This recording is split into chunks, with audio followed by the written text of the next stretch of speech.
UP सरकार के संस्कृति एवं पर्यटन मंत्री जयवीर सिंह जी इस वक्त हमारे साथ हैं। अयोध्या में जिस तरीके से राम दरबार की प्राण प्रतिष्ठा हो रही है, उसको लेकर के सरकार की क्या तैयारियां हैं, सरकार क्या कर रही है, तमाम जो विषय उन पर बातचीत करेंगे। सर, राम दरबार की प्राण प्रतिष्ठा हो रही है, 6 अन्य जो मूर्तियां हैं वो भी लगाई जा रही हैं, सरकार की क्या तैयारियाँ हैं, क्या कहेंगे?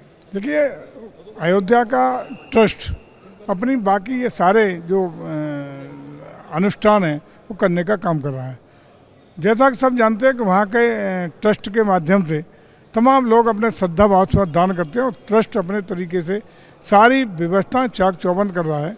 भारतीय संस्कृति, मान्यताएं, परंपरा, सनातन आदर्शों को आगे बढ़ाने का काम कर रहा है। उसी के क्रम में ये आयोजन है जो भव्यता, दिव्यता, अलौकिकता के साथ पूर्णता लेगा। $1 ट्रिलियन इकोनॉमी की बात उत्तर प्रदेश के लिए कही जाती है। हमने देखा, चाहे महाकुंभ की बात हो, चाहे अलग अलग जो धार्मिक जगह हैं, लोगों का इधर जाना बहुत ज़्यादा वहाँ शुरू हुआ है। तो क्या यही एक रास्ता है $1 ट्रिलियन इकोनॉमी की तरफ बढ़ने? देखिए, पर्यटन बहुत कम इन्वेस्टमेंट में बहुत ज़्यादा लोगों को राजस्व देने का विषय है। एक पर्यटक जब आता है तो कम से कम 6 लोगों को रोजी रोटी और रोजगार के अवसर देता है। इकोनॉमी को बढ़ाने के लिए सबसे ज़्यादा श्रद्धालु पर्यटकों की आवक बहुत डिपेंड करती है।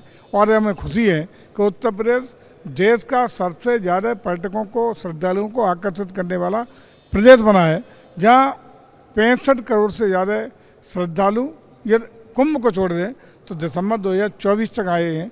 इस साल की संख्या तो अरबों में जाएगी, जिसका परिणाम है कि आपने देखा कि अकेले कुंभ के आयोजन को यार उदाहरण के स्वरूप ले लें तो 3 लाख करोड़ से ज़्यादा की इकोनॉमी की ग्रोथ अकेले महाकुंभ के आयोजन से हुई है। ऐसे ही जितने भी, चाहे अयोध्या के आने वाले श्रद्धालु हों, मथुरा वृंदावन के हों, प्रयागराज के हों, नैमिषारण्य के हों, जहाँ जहाँ उत्तर प्रदेश में श्रद्धालुओं की और पर्यटकों की संख्या बढ़ रही है, निश्चित रूप से एक उत्तर प्रदेश की इकोनॉमी को $1 ट्रिलियन इकोनॉमी बनाने में पर्यटकों की, श्रद्धालुओं के पर्यटन की बहुत बड़ी भूमिका रहने वाली है। आखिरी सवाल, अग्निवीर योजना को लेकर के आज जो कैबिनेट में प्रस्ताव था, यह क्या ये माना जाए कि अब वो प्रस्ताव पास हो गया और उसमें क्या फ़ायदे मिलने वाले? देखिए, इस विषय पर तो निश्चित रूप से प्रेस ब्रीफिंग और इसमें आएगा, लेकिन उत्तर प्रदेश सरकार पूरी तरह प्रतिबद्ध है कि अग्निवीरों के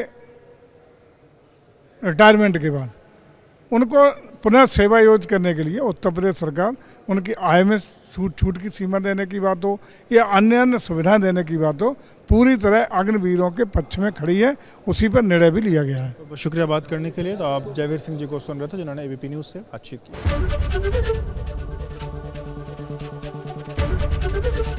एबीपी गंगा, खबर आपकी, जुबान आपकी।